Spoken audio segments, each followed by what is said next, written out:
like many crossover games, Dragon Quest Heroes brings up a couple interesting questions that are always worth asking when two franchises collide. Why? What does one bring to the table that the other didn't already have? How does one series benefit by utilizing elements and themes of the other? And most importantly, does it work? Heroes answers this question by basically giving no answer. Most of the promotional material surrounding it seems to focus on the fact that Dragon Quest characters are in it, rather than how that franchise is now being given a previously untapped gameplay style. But despite its marketing missing the point, is there something worth your time in this chaotic conjoining of copyrights? Let's dig in and find out.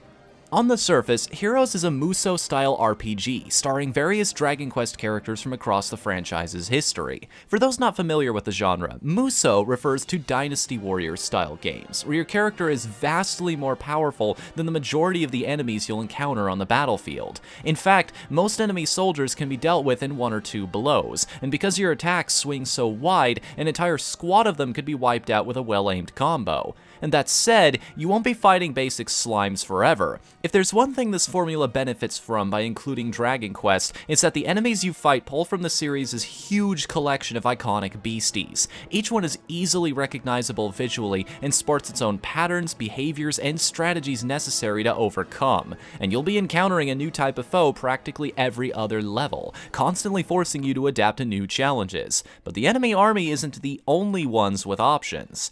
Every chapter bestows upon your party at least one, usually two, new faces. Your initial character always has to be a part of the group, but you can take up to 3 other characters with you on any given mission, providing you on-the-fly access to all of their abilities and unique gameplay styles should the situation call for them. And they are quite unique. Bianca plays nothing like Yangus, who feels completely different to control than Isla, who requires a fundamentally different approach than Elena. There are a wide variety of gameplay styles on display here, from a technical and timing-based character to one that practically encourages button mashing. So, provided you enjoy the basic gameplay to begin with, chances are you'll find a favorite here.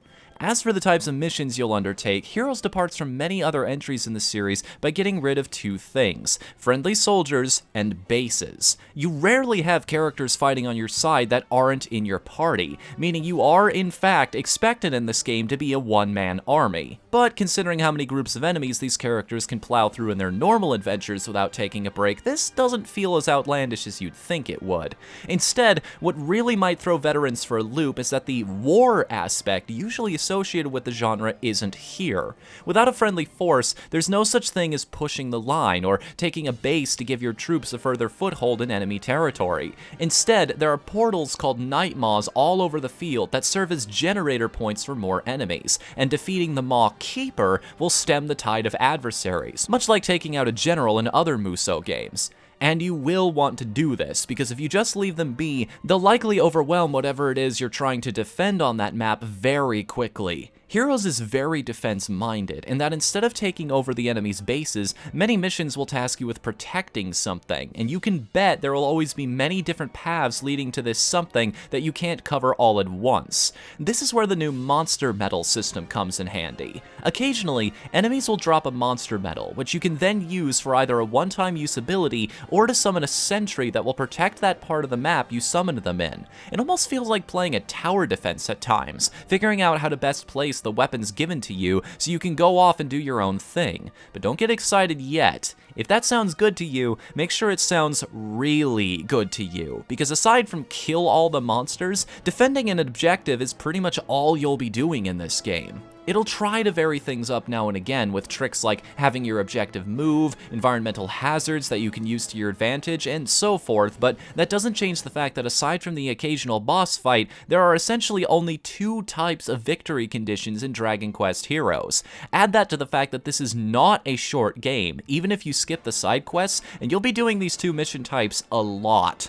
Speaking of side quests, they are pretty much what you imagine them to be, side objectives that you can chase after for extra items and gold. However, accepting them is something you might eventually give up altogether simply because of how obnoxious the system is. First off, there's a hard limit on how many quests you can accept at once, meaning you could end up in a situation where there are more available than what you're capable of doing. What could happen because of this is that the process of completing one could have also helped with the finishing of another, yet you'll have have to go back to that map later anyway and redo all of that effort simply because your list was too full. Taking the quest on to begin with is also noticeably slow. There's an unskippable jingle and animation that plays every time you accept or complete a quest, and there are tons of them. The shops also suffer from this same excessive downtime. You can't sell or buy multiple items at once in this game, making purchasing a better set of armor for your team very time-consuming compared to even other Dragon Quest games.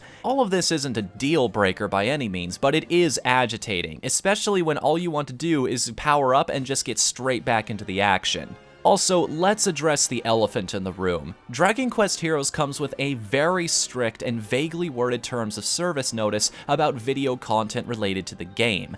Apparently, this stretches even into the review context, meaning unless you display this ugly, out-of-place block of information alongside all of your footage, you are not allowed to profit off your video if it includes anything related to this game. You'll notice I did not do that. That's because unlike this game's developers, I actually understand how fair use works. I've noticed that the gaming community is getting increasingly agitated with Japanese companies pulling stunts like this, and I count myself among those ranks. So much so that I specifically sought out a pre-owned copy of the game for this review just so I wouldn't move their bottom line. It's a shame, really, because despite the downtime and repetitive mission structure, Dragon Quest Heroes is a fantastic game.